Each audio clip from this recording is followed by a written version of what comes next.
Selamat pagi teman-teman dan Pak John. Di sini saya akan membahas chapter 13 Building Information System.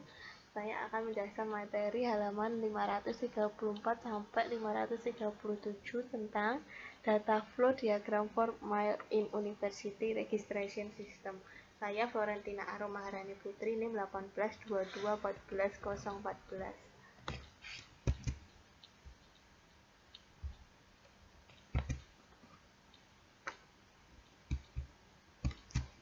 Figur 13.6. Di sini membahas mengenai student verifiability, enroll student dan confirm registration.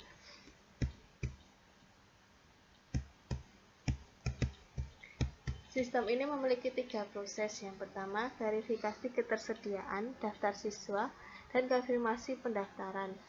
Melalui diagram aliran data yang diratakan ini, proses yang kompleks dapat dilakukan dan dipecah menjadi tingkat detail yang berurutan.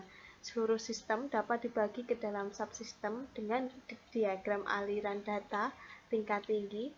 Setiap subsistem pada gilirannya dapat dibagi menjadi subsistem tambahan dengan diagram aliran data tingkat kedua dan subsistem level yang lebih rendah dan dapat diuraikan kembali hingga level yang paling terendah. Bagan struktur adalah bagan atas sampai bawah yang menunjukkan setiap tingkat desain hubungannya dengan level yang lain dan tempatnya dalam desainnya keseluruhan struktur.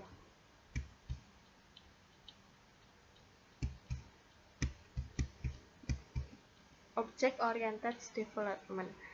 Metode terstruktur berguna untuk proses pemodelan, tetapi tidak menangani pemodelan data yang dengan baik, karena juga dapat memperlakukan data dan proses sebagai terpisah secara logis dan entitas, sedangkan di dunia nyata, pemisahan seperti itu tampak sangatlah tidak wajar. Berbeda konvensi pemodelan digunakan untuk analisis atau diagram aliran data, dan untuk desain bagian struktur, pembangunan berorientasi oleh objek mengatasi masalah ini. Berorientasi pada objek, pengembangan menggunakan objek sebagai unit dasar dari analisis dan desain sistem. Figur 13.7. High level struktur chart for a spiral system. Proses spiral dibedakan menjadi 3 bagian. Yang pertama, get valid input. Get valid input terdiri dari 2, yaitu get input dan validate input. Dan yang kedua, calculate pi. Calculate pi juga dibedakan menjadi 2 bagian. Yang pertama, calculate gross pi dan calculate net pi. Dan yang ketiga, read output. Juga dibedakan menjadi 2 bagian. Yang pertama, update master file, read text report and output file.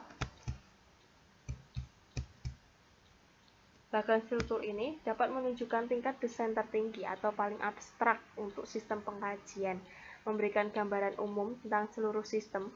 Bagian keempat membangun dan mengelola sistem objek, menggabungkan data, dan proses spesifik yang beroperasi pada datanya tersebut.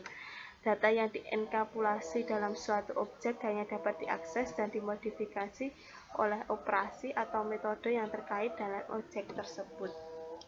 Alih-alih meneruskan data ke prosedur program,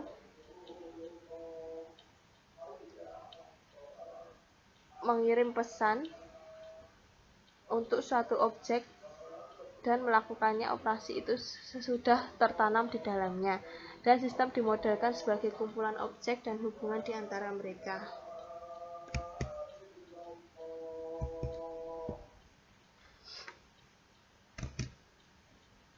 Figur 13.8. Class and inheritance, yaitu it had address that her position pi. Dibedakan menjadi 3 bagian. Yang pertama salary, annually salary bonus, dan calls bonus. Dan yang kedua hourly rate, overtime rate, call overtime, temporary, daily rate, dan determine firm eligibility. Gambar ini dapat mengilustrasikan bagaimana kelas mewarisi suatu fitur untuk superkelasnya mereka. Membangun sistem informasi, 53 persyaratan fungsional sistem menentukan yang paling penting dalam properti dan apa yang harus dilakukan oleh sistem yang diusulkan. Interaksi antara sistem dan penggunanya dianalisis untuk mengidentifikasi suatu objek yang dapat mencangkup kedua data tersebut, dan proses fase desain berorientasi oleh objek yang dapat menggambarkan bagaimana objek tersebut akan berperilaku dan bagaimana mereka akan berinteraksi dengan yang satu sama yang lain. Objek serupa dapat dikelompokkan bersama untuk membentuk kelas, dan kelas dikelompokkan ke dalam hierarki di mana subkelas mewarisi atribut dan metode dari subkelasnya. Sistem informasi ini dapat diimplementasikan dengan menerjemahkan desain ke dalam kode program menggunakan kembali kelas yang sudah tersedia di suatu perpustakaan yang dapat digunakan kembali oleh objek perangkat lunak, dan menambahkan yang baru dibuat selama berorientasi objek fase desain. Selanjutnya, komputer IT software engineering atau rekayasa perangkat lunak berbantu komputer atau CAS. Terkadang disebut rekayasa sistem berbantuan komputer sampai menyediakan perangkat lunak untuk otomatisasi metodologi yang baru saja kami jelaskan, mengurangi jumlah penggulangan pekerjaan yang perlu dilakukan pengembangan tersebut.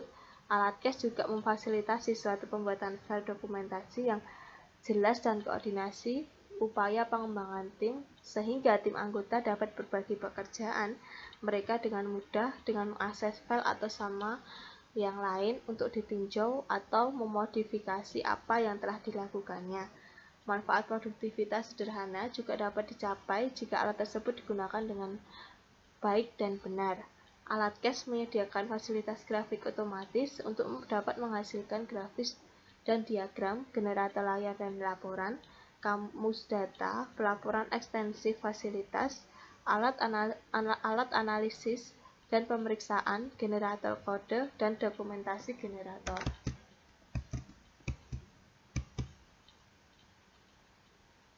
Alternatif sistem building approach atau sistem berbeda dalam hal ukuran dan kompleksitas teknologi dan dalam istilah masalah organisasi yang seharusnya mereka selesaikan.